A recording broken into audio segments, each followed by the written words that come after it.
Hey everyone, and welcome back to the Relief Valve Podcast. As of course we are taking the dead horse, and that is the Epstein situation, and we are continuing to beat it to death. But it's important. It's important because of the ramifications of what it is. I said this, go back to my videos if you haven't had the chance to watch them. I did a little 3-part mini-series of my thoughts last night on my way home from work. And they're on YouTube and Rumble and TikTok as well, talking about some of my thoughts about where we're at with this whole thing and why there's even more of an importance to it than what is being talked about, with Trump coming out calling us weaklings and losers and past supporters. Not a great look, especially when you're looking for your base to keep supporting or donating or give some attention to a candidate that you endorse in the future. Politically, those are bad moves. But, okay. With the situation with Epstein, as I explained in my videos the other night, it's so much more important because it doesn't just play to there's a pedophile ring that we need to expose, but that the trust and faith that we had, maybe naively, in Trump, that he was going to turn this whole thing upside down on its head and expose everything, right? I said there, disclaimer, we didn't vote on one issue and say, release the Epstein files, and that's the only thing we give a shit about. It was a whole host of things, to be fair. It was the border. It was Americans being treated unfairly.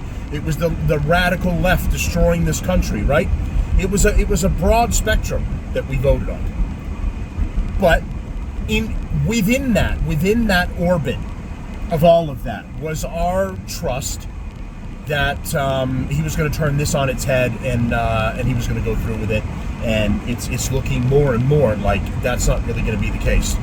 And I was thinking about a little bit of an analogy to really bring this home for people, and think about, for the political world, all of the previous car salesmen that we've already had. So we're going to use a car salesman analogy, but for politics. So every other car salesman that you've dealt with all throughout your life have been weasels and scumbags that have promised you something, and you end up getting the short end of the stick. You don't get the deal on the car that you wanted, right? And then you finally go to one new dealership, and you run into this guy and his crew or whatever, and so far, this is the best experience you've ever had. I mean, it's amazing. This guy is saying all the right things. He's saying, I'm going to get you a deal. I'm going to get you the deluxe package. I'm going to get you below the tag price. All of the good things, right? And the whole thing is going great throughout the entire process. And you're going, finally, I found a guy that is completely not like the others. And he is going to do the job the way everybody else should do it when you walk into a dealership and you get a car. Don't screw the customer. Do the absolute best to get them a great deal and send them out there with maybe some money in their pocket and a much better situation, a new car in a much better situation than they walked in. So it comes to the end, we get the paperwork, and he goes, oh God, so, I couldn't get you the deluxe. I could only get you the special. And my manager wouldn't give you the percentage that you were looking for. And you go, all right, and you buy the car. And then you get home and you're disappointed, and it all kind of sinks in. And you go, it's just another car salesman. A car salesman is a car salesman is a car salesman, right? Now, for politicians, and using the political tie-in here, a politician is a politician is a politician. When you're going in there, it isn't just money and that political fame that you're going in for. It's the power, it's the influence, it's the whole deal and the whole package. And unfortunately, what we're finding out with part of this is, politically, it appears he's just another car salesman. Is he better than any of the other ones you ever dealt with? Is this a better situation than you've ever gotten before? Yes, it is. I use the analogy for this. I don't think we should throw the baby out with the bathwater, which means don't throw the entire situation away. Don't burn the whole thing down and start over from scratch. You couldn't, even if you wanted to. I'm a realist. So I do my best to take emotion out of the situation and just take a cold, hard look at where we're at right now and how we move forward. And this is how I'm looking at it right now. And that's this Epstein thing is shit. It's a bad move and a black mark on Trump and his administration. We found out that Pam Bondi, Kash Patel, and Dan Bongino are also just a bunch of car salesmen to whatever degree you think they're better than any of the other ones you've dealt with before. So a couple of the questions you want to ask yourself is, would we have been better off with cackling Kamala? You already know the answer, it's no. Would she have released all of these files? Also no, she wouldn't even acknowledge that they existed. Were we better off with Biden, and would he have released the files? We already know the answers because we already went through his shit presidency. That was no and no again. They weren't going to release it. So when you just take a cold, hard look at this situation, and unfortunately that's what we have to do because we've been let down at this point, and that's just a reality. I don't care if he does a special prosecutor. I don't care if he throws us a bone and maybe releases a little bit more information, right? It's not the whole deal. They're still holding back on things and we don't know what it is. And we're not going to get it, probably never will. So we have to take a cold, hard look at what it is right now. And he's closing up the border and getting rid of dangerous illegals. That's what we voted for. We're getting no tax on tips and no tax on overtime. That got voted through. That's going through. The big, beautiful bill stuff. That's a positive for workers and taxpayers as well. So we're looking at taking the losses and taking the wins and moving forward with that. And that's how I'm looking at it as a realist, is absolutely keep the pressure on. I am not one of those conservative sellouts who toe the line like Charlie Kirk or any of these others who say, well, calm down now. Let me kind of break down the situation, okay? The situation is I'm a shitbag, and I get money and invited to all the inside political stuff, so I'm going to tell you why we should really just turn this whole train around. Like, no. We are perfectly capable of keeping the pressure on and being pissed about what's going on with the Epstein files. Keep the pressure going, because it's working. They're responding. They can't turn their backs and ignore it. We're telling them, no, we're not fucking done with this. While also at the same time celebrating the positive things that are good for us. You don't have to throw the baby out with the bathwater. So that's the way I'm looking at it here. My advice to you guys is to look at that in a similar fashion. This is wins and losses. Call balls and strikes in this game. Don't just call one half of the game. Call the entire game. We wish we didn't have to. We wish we could just call the wins. We could just call the strikes. But there's bad pitches coming out too, and we have to acknowledge those. If we want to be one of the real people, you and I, not these fake conservatives who have 1 million followers and lie to their followers, I don't want to do that.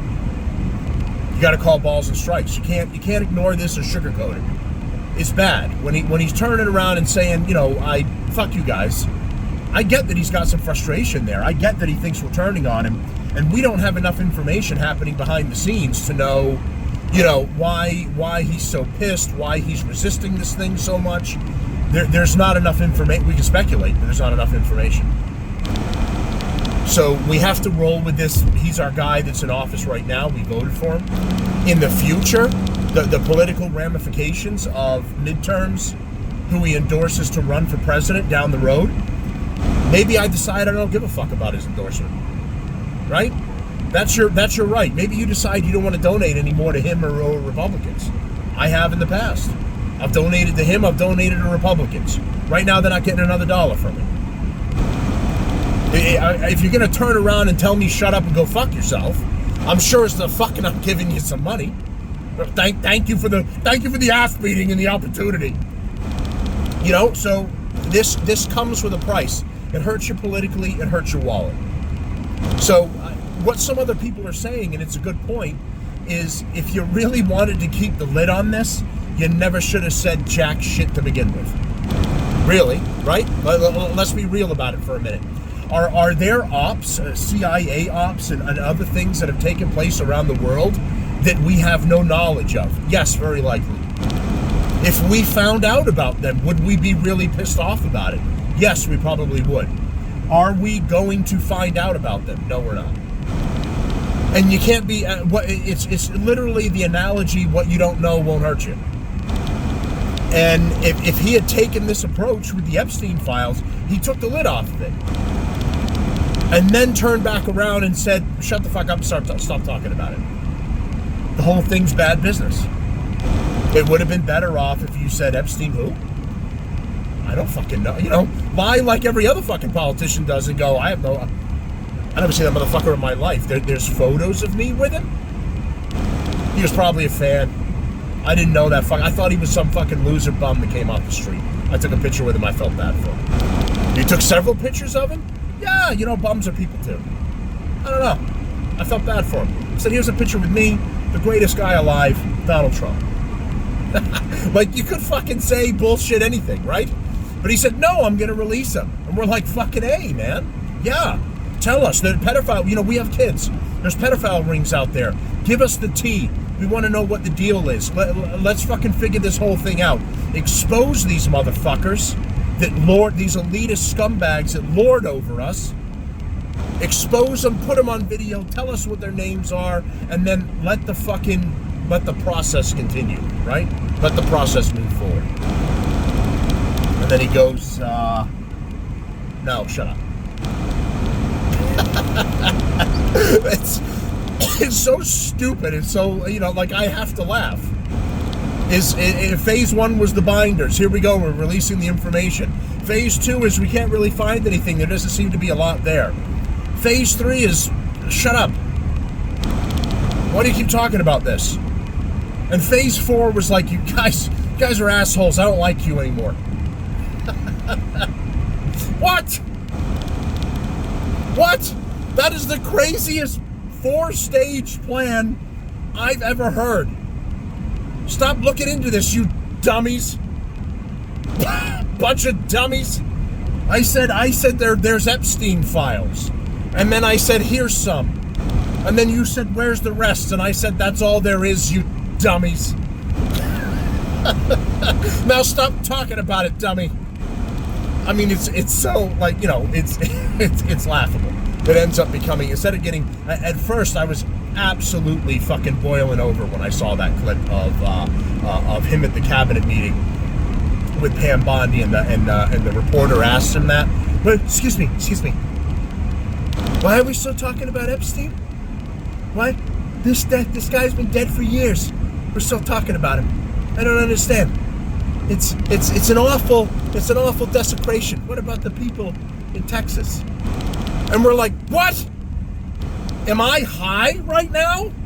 Am I on drugs? Did someone slip crazy pills into my breakfast this morning? What do you mean are we still talking about Epstein? You said to talk about it. Now you're saying, shut up, dummy. You have to laugh to keep from, like, getting angry or crying. So you bunch of dummies, keep pushing the Epstein files, you dummies, because it's been a Democrat hoax all along. All of the pedophiles in the Democratic Party have said, you know what the best way to hide is? Create an island where all the pedophiles go. We're gonna call it Pedophile Island, and they all do stuff with kids over there, and we're all gonna be a part of it, and it's gonna be so great that no one's gonna believe it, and that's the best way to hide. is to use the situation we're all currently doing, turn it into a story, and then say, I have no idea what you're talking about. So, all I'm in finishing, just don't throw the baby out with the bathwater. He's doing good things, and also keep the pressure up. We're gonna keep talking about this. I'll have more for you guys as it goes on. All right, I'll talk to you later, you bunch of dummies.